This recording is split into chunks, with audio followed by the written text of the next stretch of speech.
अगला लगभग 1.5 महीने का समय हमारे लिए बहुत महत्वपूर्ण होगा। इसमें 9 या 10 को जो भी मुस्लिम धर्मगुरु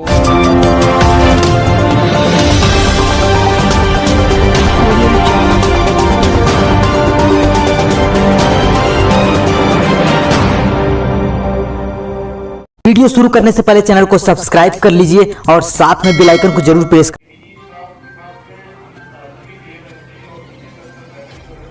अगला लगभग 1.5 महीने का समय हमारे लिए बहुत महत्वपूर्ण होगा। इसमें 9 या 10 को जो भी मुस्लिम धर्मगुरु घोषित करेंगे उस दिन उनकी बकरीद का कार्यक्रम संपन्न होगा पूरे प्रदेश के अंदर। और 14 जुलाई से लेकर के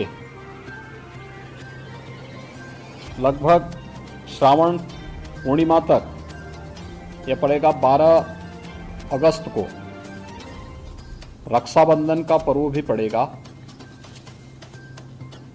प्रत्येक सोमवार के साथ साथ जिस दिन महाशिवरात्रि का आयोजन होगा उस दिन सभी देवालयों में भी भीड़ भाड़ होगी। 31 जुलाई से लेकर 12 अगस्त तक अयोध्या का सावन मेला भी है। 2 अगस्त को नाग पंचमी का भी पर्व पड़ेगा और 31 जुलाई से 9 अगस्त के बीच में मुहर्रम भी है। देखिए, सभी आयोजन एक दूसरे के साथ जुड़े हुए हैं। मुहर्रम के दौरान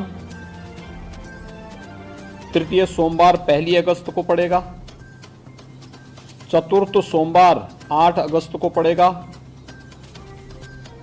रक्षाबंधन का आयोजन भी इस दौरान है और श्रावण पूर्णिमा 12 अगस्त को पड़ेगी। ये नागपंचमी, रक्षाबंधन और जो 2 सोमवार भी इस दौरान पड़ेंगे। इस दिशा से इसकी कार्य योजना बनाने के लिए जो हम लोगों ने धर्मगुरुओं के साथ संवाद बनाने की कार्रवाई को विभिन्न अवसरों पर अपनाया है, उसको हम पहले से ही तैयारी कर लें और बहुत सारे जनपदों ने इस पर अपना कार्य प्रारंभ भी किया है। और मुझे लगता है कि हमें इसको एक निरंतरता देनी चाहिए। संवाद बनाने में कोई भी किसी भी प्रकार की कोई समस्या नहीं होनी चाहिए। ये निचले स्तर पर कहीं पर थाना स्तर पर पीस कमेटी की मीटिंगों के माध्यम से और थानाध्यक्षों के और अन्य जो हमारे इंस्पेक्टर, सब इंस्पेक्टर हैं, इनके माध्यम से भी कुछ धर्मगुरुओं के साथ, पुजारियों के साथ या अन्य जो मौलवी हैं उन सब के साथ हम लोगों को संवाद बनाने में कोई भी संकोच नहीं होना चाहिए। समाज के जो मानिंद हैं, अलग अलग तबके के उन लोगों के साथ भी संवाद बनाने में हमें किसी भी प्रकार का कोई संकोच नहीं होना चाहिए। दूसरा, उससे ऊपर भी जो हमारा सर्किल है या ज्वाइंट मजिस्ट्रेट हैं उनके माध्यम से भी, या जो उप जिलाधिकारीगण हैं, ये लोग भी संवाद बनाएं, अच्छा होगा। अलग अलग धर्मगुरुओं के साथ, समाज के मानिंदों के साथ में, जिनकी समाज में अपनी एक पकड़ होती है, जनप्रतिनिधियों के साथ संवाद बनाना, उनकी गतिविधियों पर भी निगाह रखना, नज़र रखना। ऐसे ही जो एडिशनल एसपी और एडीएम स्तर के अधिकारी हैं, वे लोग भी अपने इस कार्यक्रम को करें और जनपद स्तर पर जिलाधिकारी और पुलिस अधीक्षकों को भी संवाद के इस कार्यक्रम को आगे बढ़ाना होगा। यह सुनिश्चित करें क्योंकि ये सारे कार्यक्रम पड़ेंगे और 15 अगस्त को स्वतंत्रता दिवस का कार्यक्रम भी होगा, क्योंकि अमृत महोत्सव है आज़ादी का। इस अवसर पर कुछ विशेष आयोजन होंगे। उन आयोजनों के साथ पूरा प्रदेश जुड़ेगा। तो जितने भी ऐसे तत्व हैं जो एंटी सोशल हैं, एंटी नेशनल हैं, वे कुछ न कुछ गड़बड़ी करने का प्रयास करेंगे, माहौल को खराब करने का प्रयास करेंगे। इसलिए सतर्कता और सावधानी इसके लिए संवाद हमारा महत्वपूर्ण है और संवाद के माध्यम से इसके समाधान का रास्ता निकालना, इसकी समीक्षा रेंज स्तर पर, कमिश्नरी स्तर पर, जोन स्तर पर निरंतर होती रहे। पर्व और त्योहार कोई भी हो, शासन की जिम्मेदारी बनती है वहां पर सुविधा देना और सुरक्षा का बेहतर माहौल देना। कोई भी पर्व और त्योहार हो, परंपरागत तरीके से हो, परंपरा से हटकर कुछ भी हम न होने दें। आयोजकों के नाम नोट करें, आयोजकों से हम लोग एप्लीकेशन जरूर लें और उनसे सुनिश्चित जरूर कराएं। हमने गृह विभाग को भी मैंने एक परफॉर्मा उपलब्ध करवाया था कि उसे हर एक जनपद में उपलब्ध कराएं और उसी के माध्यम से अनुमति भी सुनिश्चित कराएं। शर्तें जोड़िए उसमें कि वह कहीं भी शांति को भंग करने वाली व्यवस्था, कोई भी ऐसा बयान नहीं देंगे, कोई भी ऐसा कार्य नहीं करेंगे जिससे शांति व्यवस्था भंग होती हो, या किसी जाति, मत, मजहब, वर्ग, संप्रदाय या किसी भी अन्य उसकी भावनाएं आहत होती हैं, कोई भी इस प्रकार की बयानबाजी न हो। इस पर ध्यान देने के लिए हमें जहां व्यवस्था बनानी पड़ेगी, वहीं साथ ही साथ हम इस बात को सुनिश्चित करेंगे बकरीद के लिए मुस्लिम धर्मगुरुओं के साथ और इस आयोजन के साथ जुड़े हुए जितने भी लोग होंगे उन सभी के साथ हमें संवाद बनाना होगा। कावड़ यात्रा के लिए भी हमें कावड़ संघों के साथ, कावड़ संघ हैं बने हुए हर एक जगह, उनसे भी संवाद बनाना पड़ेगा। अगर हम उसी स्तर पर संवाद बनाएंगे तो बाद में जब भीड़ इकट्ठी होती है तो उस समय समस्या नहीं खड़ी होती है, तब ये कार्यक्रम एक रूटीन का हिस्सा बन जाता है, फिर उसमें कोई समस्या पैदा नहीं होती है। इसलिए उन सभी चीजों को हमें पहले से ही एक संवाद बनाकर करना होगा। मुहर्रम के अवसर पर भी मुहर्रम से जुड़े हुए जो अलग अलग ताजिया लेकर के जाते हैं उनके साथ पहले से संवाद होना चाहिए।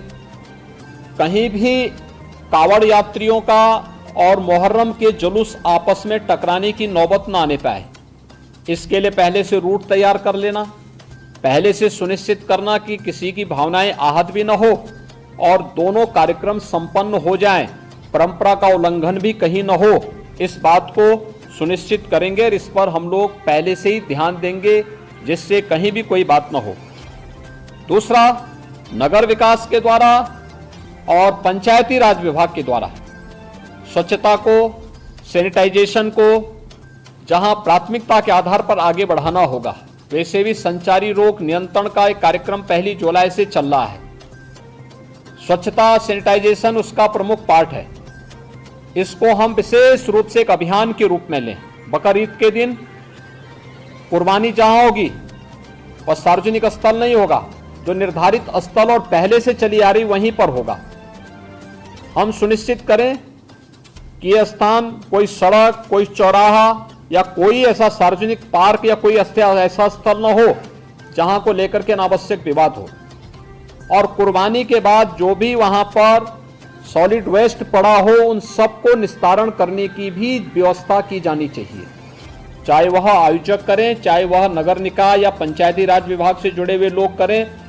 इस व्यवस्था को पहले से सुनिश्चित होना चाहिए कि कुर्बानी के तत्काल बाद उसकी सफाई की व्यवस्था भी हो जाए जिससे गंदगी न होने पाए। और वह जो सॉलिड वेस्ट आप डालेंगे वह एक ऐसी जगह रखना चाहिए जहां बस्ती से दूर हो, नहीं तो बहुत तेज बदबू करेगा। उसके बाद तमाम प्रकार की बीमारियां और अन्य संक्रामक बीमारियां वहां पर होने के खतरे होते हैं। इन चीजों को सुनिश्चित करेंगे। उसको पानी में बहाएंगे भी नहीं, ये भी सुनिश्चित करेंगे। जल जमाव न हो कहीं भी नगरीय क्षेत्र में, चाहे वह बकरीद से जुड़े हुए आयोजन हो, कावड़ यात्रा से जुड़े हुए हो, नाग पंचमी के कार्यक्रम हो, या फिर श्रावण पूर्णिमा के या सावन जो मेला लगता है अयोध्या में, कहीं भी जल जमाव न हो, इस बात को भी हमें ध्यान में रखना होगा। शुद्ध पेयजल की आपूर्ति के लिए भी विशेष व्यवस्था देखनी पड़ेगी। हम लोग लगातार देख रहे हैं, लगातार न्यूज़पेपर में, अन्य जगहों पर हम लोग इस बात को देखते हैं कि शुद्ध पेयजल की आपूर्ति नहीं हो रही है। हो सकता है बरसात के कारण कहीं कोई समस्या आ रही हो, वहां पर हम लोगों में एक अवेयरनेस तो पैदा कर ही सकते हैं कि अगर पानी इस प्रकार का है तो वह पानी को गर्म करके छानने के बाद तब उसका सेवन करें। हम उनको उनके भरोसे न छोड़ें। बच्चे बीमार हो सकते हैं, कोई अन्य समस्या खड़ी हो सकती है, उस पर हम ध्यान दें।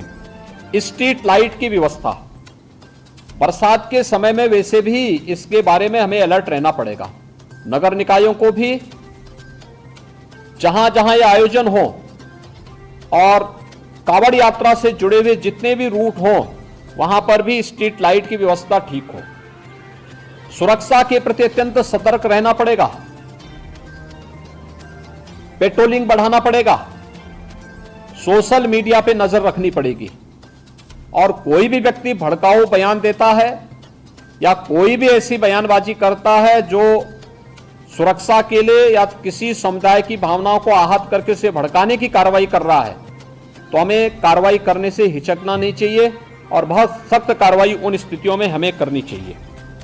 दूसरा, विद्युत विभाग से जुड़ा हुआ है जिसमें विद्युत की आपूर्ति अनवरत बने। जर्जर पोल और तार को पहले से हम रिप्लेस कर लें, उसका मरम्मत आदि का काम कर लें, जो भी हमें करना हो उसको हम कर लें।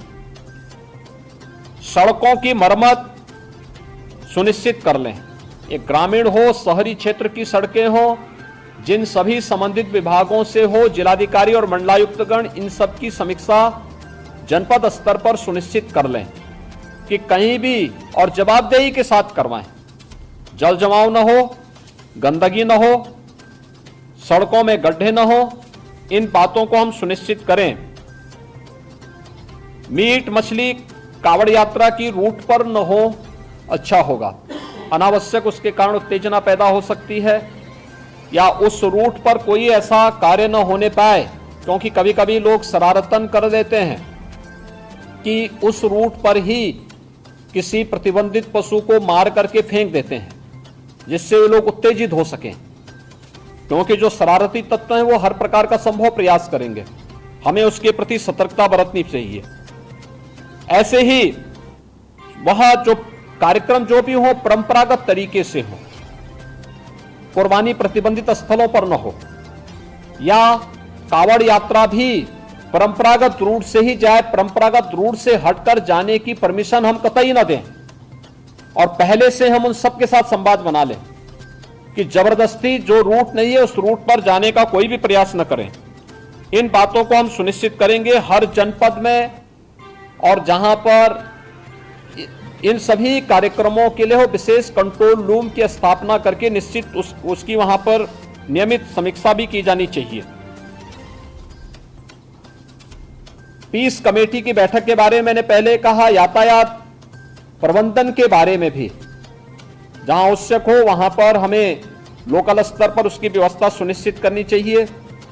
अंतर जनपदीय समन्वय के साथ ही अंतरराज्यीय समन्वय को भी हम प्राथमिकता दें। खासतौर पर पश्चिमी उत्तर प्रदेश में गाजियाबाद से हरिद्वार के बीच में जो कावड़ यात्रा चलेगी, इस कावड़ यात्रा के रूट में अगर आप देखेंगे तो दिल्ली से, पंजाब से, हरियाणा से, राजस्थान से और भी अन्य स्थलों से काफी बड़ी संख्या में कावड़ यात्री आते हैं। अच्छा होगा उन राज्यों के साथ हम पहले से संवाद बना लें, संवाद बना करके उनको राज्य सरकार के द्वारा क्या क्या नियम बनाए गए हैं उसके पालन के बारे में उनको बता दें। दूसरा, जो मैंने पहले भी कहा स्वास्थ्य विभाग में, कि जो लोग कोविड से इन्फेक्ट हुए थे सेकेंड वेव के दौरान, वह लोग बहुत लंबा पैदल चलने का प्रयास न करें, अनावश्यक रूप से उनके जीवन के साथ खिलवाड़ हो जाएगा। जा रहे हैं तो पानी की व्यवस्था सुनिश्चित करें, जगह जगह मेडिकल कैंप भी रहे और किसी भी प्रकार की कोई लापरवाही उन स्थलों पर न हो। इन बातों को हम ध्यान में रखेंगे।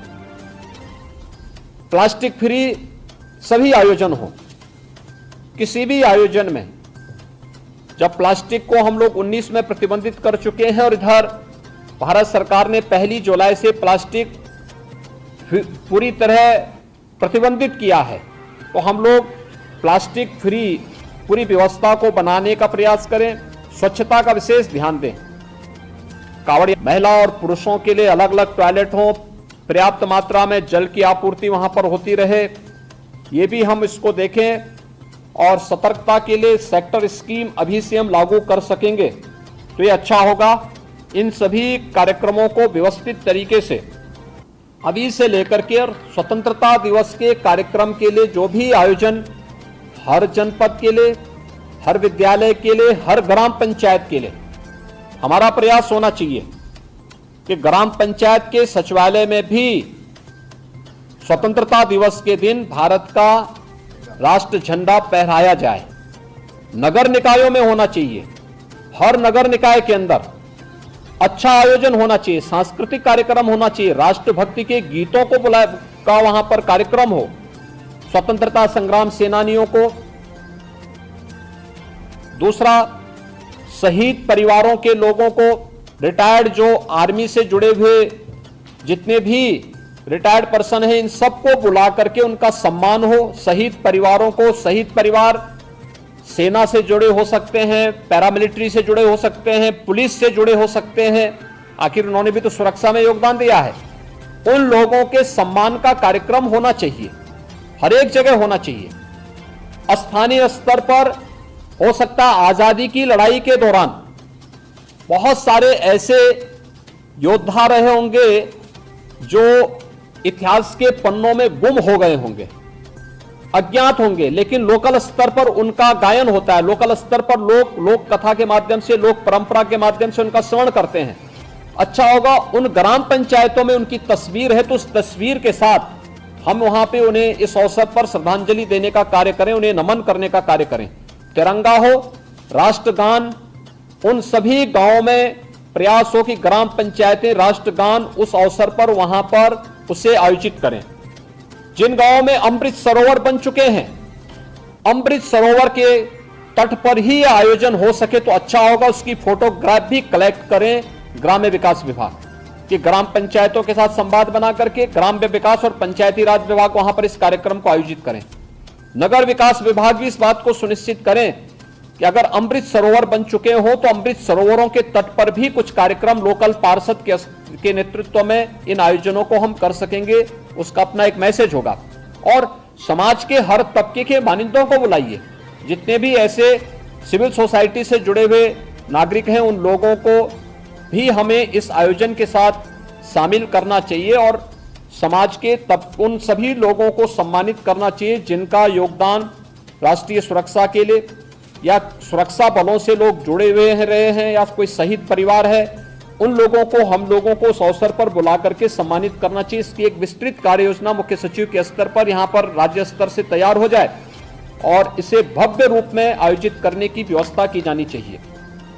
अच्छा होगा कि बेसिक शिक्षा परिषद और माध्यमिक शिक्षा परिषद के बच्चों को प्रभात फेरी निकाली जाए उस दौरान, स्वच्छता को लेकर के, जल संरक्षण को लेकर के, वृक्षारोपण को लेकर के, शहीदों के चित्रों को लेकर के प्रभात फेरी निकले और फिर वहां पर उस आयोजन को विद्यालय परिसर में सांस्कृतिक कार्यक्रम के साथ साथ राष्ट्रभक्ति के गीतों के साथ हम इन कार्यक्रमों को आगे बढ़ा सकें। आखिर देश की आजादी के अमृत महोत्सव कार्यक्रम का कोई मतलब तो होना चाहिए और उसे हम कैसे आगे बढ़ा सकते हैं, इस दिशा से हमें इन कार्यक्रमों के साथ जुड़ने की आवश्यकता है। आयोजन जो 10 से प्रारंभ होंगे, सेक्टर प्रणाली हम सख्ती के साथ लागू करें। 9 या 10 जुलाई से प्रारंभ होने हैं और 15 अगस्त तक चलेंगे। हम इन सभी कार्यक्रमों में पूरी सतर्कता बरतें। इस दौरान हमारा प्रयास होना चाहिए कि सभी सीनियर अधिकारी एक एक गतिविधि की मॉनिटरिंग करें, पेट्रोलिंग को बढ़ाएं। शरारती तत्व अपनी हरकतों से बाज नहीं आएंगे जब तक आप कठोरता पूर्वक उनके खिलाफ कार्रवाई नहीं करेंगे और हमें कार्रवाई करने में किसी भी शरारती तत्व के खिलाफ एंटी सोशल और एंटी नेशनल एलिमेंट कोई भी हो, उसके खिलाफ कार्रवाई करने में कोई हिचक नहीं होनी चाहिए। किसी शरीफ व्यक्ति को अनावश्यक रूप से कोई भी व्यक्ति प्रताड़ित न करने पाए, इन चीजों को भी हमें ध्यान में रखना होगा। लेकिन जो लोग सुरक्षा के लिए खतरा बने हुए हैं उनके साथ किसी प्रकार का कोई रियायत बरतने की आवश्यकता भी नहीं है और इसलिए सेक्टर प्रणाली तत्काल लागू करते हुए बकरीद के कार्यक्रम को सभी मुस्लिम धर्मगुरुओं के साथ संवाद बना करके बेहतरीन तरीके से, शानदार तरीके से स्वच्छता के मानकों का ध्यान रखते हुए जो पहले से ही व्यवस्था बनाई गई है कि किसी सार्वजनिक स्थल पर कोई भी ऐसे कार्यक्रम हम नहीं होने देंगे जो अनावश्यक ट्रैफिक को जाम करता हो। जो परंपरागत रूप से कार्यक्रम चलते रहे हैं उन सब उन्हें छोड़ करके, खासतौर पर जैसे कावड़ यात्रा निकलेगी या मुहर्रम के जुलूस निकलेंगे, अगर वे परंपरागत रूप हैं हमारा प्रयास होना चाहिए कावड़ यात्रा हो या फिर मुहर्रम के जुलूस, अस्त्र शस्त्र कोई लेकर नहीं जाएगा। पहले से हम सुनिश्चित करेंगे, हम संवाद बनाएं। त्रिशूल लेकर के भी कावड़ यात्रा में कोई जाता है तो पहले से उसको जानकारी देनी होगी, उस व्यवस्था के साथ बताइएगा। लेकिन कोई नंगी तलवार लेकर के जाएगा, इसकी अनुमति मत दीजिए। छुरा लेकर के जाएगा, इसकी अनुमति मत दीजिए। एयरगन लेके जाएगा, इसकी अनुमति मत दीजिए। अनावश्यक रूप से भावनाएं आहत न होने वाली कोई भी ऐसी हरकत प्रशासन के स्तर पर भी न हो, और कावड़ संघ हो या मुहर्रम के जुलूस हो, अस्त्र शस्त्र का प्रदर्शन न हो, यह भी हम सुनिश्चित करेंगे, जिससे स्थानीय स्तर पर किसी भी प्रकार की कोई कानून व्यवस्था के साथ खिलवाड़ करने की स्थिति ना आने पाए। हर एक जुलूस जो भी निकले उसकी निगरानी होनी चाहिए, ड्रोन के माध्यम से, सीसीटीवी कैमरे के माध्यम से, वीडियोग्राफी के माध्यम से। हमें करने में कोई संकोच नहीं करना चाहिए। कावड़ यात्रा की जो निगरानी हेलीकॉप्टर के माध्यम से होती है वह पूर्व की भांति उसी प्रकार से इस वर्ष भी होगी। हमें उसकी समीक्षा भी करनी चाहिए, और जब भी उसकी आवश्यकता पड़ती है तो उसके अनुसार हम शासन से उसकी परमिशन लेकर के, शासन से उसकी व्यवस्था लेकर के वह भी सुनिश्चित करेंगे। डीजे एक निश्चित वॉल्यूम में ही बजना चाहिए, और संवाद बना करके हम इस बात को सुनिश्चित करेंगे। हम प्रतिबंधित नहीं करेंगे, लेकिन उसको संवाद बना करके एक निश्चित वॉल्यूम में बजाने की परमिशन देंगे। और उसमें केवल अगर कावड़ यात्री हैं तो कावड़ यात्री इस बात को सुनिश्चित करेंगे कि वे उसमें केवल भगवान शिव से जुड़े हुए भजन ही बजाएंगे। कोई ऐसा फिल्मी गाना नहीं बजाएंगे जिसके कारण अनावश्यक रूप से माहौल खराब होता हो और धार्मिक भावनाएं एक सामान्य भक्त की आहत होती हो। यह भी हमें कावड़ यात्रियों से पहले से ही संवाद बना करके उनसे आग्रह करना चाहिए। ऐसे ही मुहर्रम के जुलूस में भी वे लोग डीजे बजाएंगे, हम सुनिश्चित करें उसकी वॉल्यूम को कंट्रोल करें। अनावश्यक रूप से ढोल और ताशा बजा करके शोरगुल उतना न बचाएं जो कान फोड़ू हो जाए, और कान फोड़ू व्यवस्था को हमें रोकना पड़ेगा, हर हाल में रोकना पड़ेगा। अस्त्र शस्त्र का अनावश्यक प्रदर्शन नहीं करेगा कोई, और हरेक जितने भी ऐसे लोग होंगे जो जुलूस का नेतृत्व करेंगे उनसे लिखित एफिडेविट भी आप लोग ले लेंगे स्थानीय स्तर पर पहले से व्यवस्था बना करके। तो पर्व और त्योहार में कोई खलल डालने का प्रयास नहीं करेगा, उसके नाम पर शांति भंग करने का दुस्साहस भी कोई नहीं करेगा। आज की ये वीडियो कॉन्फ्रेंसिंग इसीलिए महत्वपूर्ण थी, और मैं चाहूंगा कि शासन स्तर पर यहां पर सभी संबंधित विभाग इस बात को सुनिश्चित कर लेंगे कि जो व्यवस्था उनके जिम्मे है वे अपने अपने विभागों की भी समीक्षा कर लें, कोऑर्डिनेशन के माध्यम से प्रभावी ढंग से इसको लागू करने की तैयारी भी करेंगे, और कहीं भी कानून व्यवस्था की कोई समस्या न होने पाए, पर्व और त्योहारों को शांतिपूर्ण और सौहार्दपूर्ण तरीके से हम संपन्न कर सकें, यह हर स्तर पर हमारी पूरी तैयारी होनी चाहिए। यही मुझे इस अवसर पर आप सबको कहना था। बहुत बहुत धन्यवाद।